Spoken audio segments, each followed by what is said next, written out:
اب اس کے بعد یہ ایک سورت جو آ رہی ہے، اس کے بارے میں عام طور پر آپ کو لکھا ہوا مل جائے گا کہ یہ سورہ جو ہے یہ مدنیہ ہے، لیکن یہ کہ یہ اکثر سورتوں کے بارے میں یہ جو آخری ہیں، ہر قرآن مجید میں کوئی نہ کوئی ایک رائے تو لکھی ہے، لیکن جب تفصیل دیکھتے ہیں تو بہت سی آراء ہیں اس میں، یہ کوئی ایک رائے نہیں ہوتی۔ میں نے جب تحقیق کی ہے تو حضرت عائشہ صدیقہ رضی اللہ تعالی عنہ کے قول کے مطابق یہ سورت بھی مکی ہے، مدنی نہیں ہے۔ سورۃ البینہ، بسم اللہ الرحمن الرحیم، لم یکن الذین کفروا من اہل الکتاب والمشرکین منفکین حتی تأتیہم البینہ۔ نہیں تھے وہ لوگ جنہوں نے کفر کیا تھا اہل کتاب میں سے اور مشرکین میں سے کہ انہیں علیحدہ کر دیا جاتا یا باز آ جاتے حتی تأتیہم البینہ، جب تک کہ ان کے پاس بینہ نہ آ جاتی۔ ظاہر بات ہے کہ وہ گمراہی میں مبتلا تھے، کوئی بین چیز آئے، کوئی واضح چیز آئے جس سے کہ ان کو محسوس ہو جائے، شعور ہو جائے کہ ہم گمراہی پر ہیں، اور یا اس کا مفہوم یہ ہے کہ جب تک بین ان کے اوپر بات نہ آ جائے اس وقت تک انہیں کاٹا نہیں جا سکتا، انہیں اپنے سے علیحدہ نہیں کیا جا سکتا۔ منفک جو ہے یہ دونوں طریقے سے معنی دے گا۔ اب قابل غور کیا بات ہے، وہ بینہ کیا ہے؟ رسول من اللہ یتلو صحفا مطہرۃ فیہا کتب قیمہ، ایک رسول اللہ کی جانب سے جو تلاوت کرتے ہیں پاکیزہ اوراق کی، اور وہ فیہا، ان اوراق میں کیا ہے؟ بڑی مضبوط کتابیں لکھی ہوئی ہیں، احکام ہیں اللہ کے۔ کتاب کا لفظ خاص طور پر میں بتاتا آیا ہوں آپ کو کہ یہ احکام شریعت کے لیے آتا ہے۔ فیہا کتب قیمہ، یہ ہے وہ چیز کہ جب اللہ کا رسول اللہ کی کتاب لے کر آ جائے تو یہ بینہ اب ہو گئی، اب بات واضح ہو گئی، اب کسی شک و شبے کی گنجائش نہیں رہی۔ یہی سورہ طلاق میں ہم نے پڑھا تھا ذکرہ، قد انزلنا الیکم ذکرا رسولا یتلو علیکم آیاتہ، تو یہ جو ہے رسول جب تلاوت کرتا ہے گویا کہ رسول اور کتاب مل کر بینہ بنے، اللہ کی کتاب اس کا معلم رسول مل کر بینہ بنے۔ اس اعتبار سے بینہ اور ذکرہ کی جو تعبیر ہوئی ہے اور اس کی ڈیفینیشن جو ہوئی ہے سورہ بینہ میں اور سورہ طلاق میں، وہ بہت اہم ہے۔ اب فرمایا وما تفرق الذین اوتوا الکتاب الا من بعد ما جاءتهم البینہ، یہ جن لوگوں کو کتاب دی گئی تھی انہوں نے جو پہلے بھی تفرقہ کیا ہے آپس میں، یہ جو بٹ گئے، یہ کوئی نصارہ بن گئے، کوئی یہودی بن گئے، پھر نصارہ میں نہ معلوم کتنے فرقے ہوئے اور یہودیوں میں کتنے فرقے ہوئے، یہ سارا تفرقہ ہوا کب؟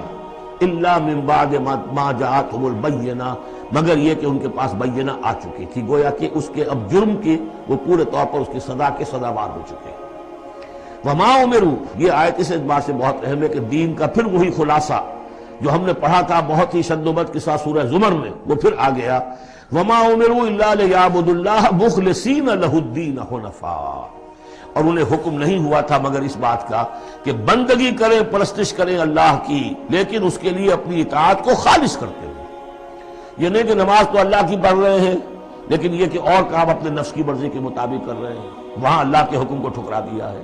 کاروبار جو کر رہے ہیں وہ اور طریقوں سے کر رہے ہیں جو حرام ہے، یہ تو پھر بندگی نہ ہوئی۔ یہ تو وہ بات ہو گئی افتؤمنون ببعض الکتاب وتکفرون ببعض، کیا تم ہماری کتاب اور شریعت کے ایک حصے کو مانتے ہو اور ایک کو رد کر دیتے ہو؟ فما جزاء من یفعل ذلک منکم الا خزی فی الحیاۃ الدنیا، تو جو کوئی بھی تم میں سے یہ رویہ اختیار کرے گا اس کی کوئی سزا اس کے سوا نہیں ہے کہ دنیا میں ذلیل و خوار کر دیے جائیں، ویوم القیامۃ یردون الی اشد العذاب، اور قیامت کے دن بدترین عذاب میں جھونک دیے جائیں۔ دنیا کی رسوائی تو آج ہمارے ماتھے پر لکھی ہوئی ہے۔ 1.5 ارب انسان، 1.25 ارب تو کم سے کم ہے، 120-130 کروڑ سے کم نہیں آج مسلمان، عزت نام کی کوئی شے نہیں۔ عالمی معاملات میں وی ہیو نو سے، کسنوی پرست کے بھیا کیس تھی، ہماری پالیسیاں کہیں اور بنتی ہیں، کہیں اور سے ہمارے بجٹ کے لیے انسٹرکشن کہیں اور سے آتی ہیں، اور تو اور بات ہے۔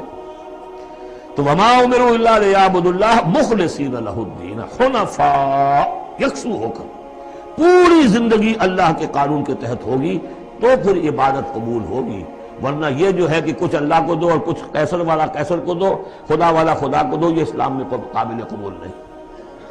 اب اس کے بعد فرمایا وَيُقِيمُ الصَّلَاةَ وَيُؤْتُوا الزَّكَاةَ، اس کے علاوہ وہ نماز قائم کریں، زکوٰۃ ادا کریں۔ بندگی اور شے ہو گئی، نماز اور زکوٰۃ علیحدہ شے ہو گئی۔ بندگی تو اطاعت ہے، زندگی آمد برائے بندگی، زندگی بے بندگی شرمندگی۔ اس بندگی کے حقوں کے تقاضوں کو پورا کرنے کے لیے نماز دی گئی آپ کو، تاکہ آپ یاد تو کرتے رہیں، اللہ کو یاد تو کرتے رہیں، تاکہ وہ جو عہد کیا ایاک نعبد و ایاک نستعین دن میں 5 مرتبہ تازہ ہو جائے۔ اس کو حفیظ نے کہا ہے کہ سرکشی نے کر دیے دھندلے نقیشے بندگی، سرکشی نے کر دیے دھندلے نقوش بندگی، آؤ سجدے میں گرے لوح جبین تازہ کریں۔ یہ جو ہے اس کے اوپر دھندلے ہو گئے نقوش بندگی، نماز پڑھو تاکہ بندگی کا رس پھر اور چمک اٹھے۔ ایاک نعبد و ایاک نستعین کتنی مرتبہ دہراؤ گے سورہ فاتحہ کو ہر نماز میں تو تم اپنے عہد کو تازہ کر رہے ہو۔ اور زکوٰۃ دو، وذالک الدین القیمہ، یہی ہے سیدھا دین، ہمیشہ کا دین۔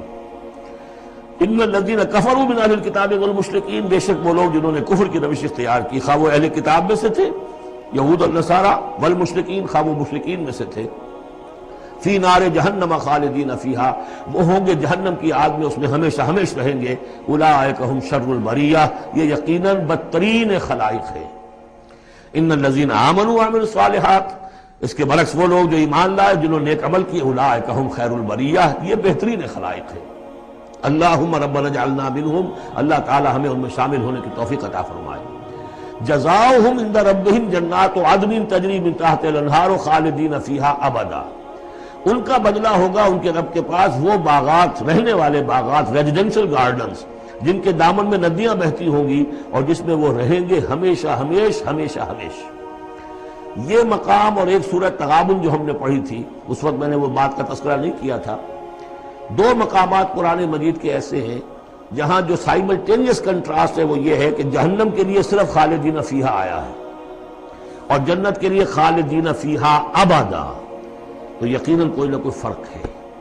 ویسے جہنم کے لیے بھی قرآن میں دوسرے مقامات پر ابدا بھی آیا ہے اور پھر سارا کچھ، لیکن جہاں کنٹراسٹ آ جائے جو فوری ہو، تو یہ جو سائملٹینیس کنٹراسٹ کے حوالے سے چنانچہ اسی بنیاد پر امت کے دو بڑی عظیم شخصیتوں کی رائے یہ ہے کہ جہنم ابدی نہیں ہے، ایک وقت میں آ کے کھوکھلی ہو جائے گی، ختم ہو جائے گی۔ یا تو وہ جہنمی وہ ہوں گے کہ جن میں خیر کا سرے سے کوئی ایلیمنٹ ہی نہیں، انہیں جلا کر راکھ کر دیا جائے گا، معدوم ہو جائیں گے جیسے حیوانات معدوم ہو جائیں گے۔ اور اگر کوئی خیر کا ایلیمنٹ ہے تو جیسے بھٹی میں چڑھا کر دھو کر کپڑا نکال لیا جاتا ہے، ایسے ہی وہ ان کی روح جو ہے وہ نکال لی جائے گی اور وہ پھر جنت میں پہنچ جائے گی۔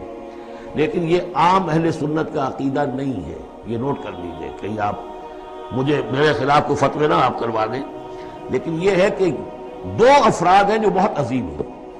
ایک تو یہ کہ جو یوں سمجھیے کہ شیخ اکبر کہلاتے ہیں، صوفیہ میں بہت چوٹی کی شخصیت ہے، محی الدین ابن عربی۔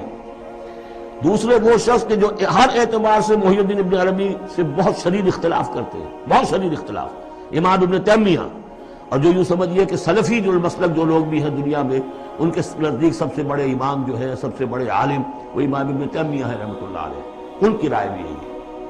تو دو عظیم اشخاص کا اس پر متفق ہو جانا، متفق گردید رائے بو علی بارائے من، تو یہ وہ یقیناً جو ہے اس قابل تھا کہ میں آپ کو اس کا تذکرہ ذکر بتا دوں۔ رضی اللہ عنہم، یہ لوگ جو ہے وہ لوگ کہ ان الذین آمنوا وعملوا الصالحات اولئک هم خیر البریہ جزاؤہم عند ربہم جنات عدن تجری من تحتہا الانہار خالدین فیہا ابدا رضی اللہ عنہم ورضوا عنہ، اللہ تعالیٰ ان سے راضی ہو گیا اور وہ اس سے راضی ہو جائیں گے۔ جب جائیں گے وہاں تو اللہ تعالیٰ وہ کچھ دے گا کہ راضی ہو جائیں گے۔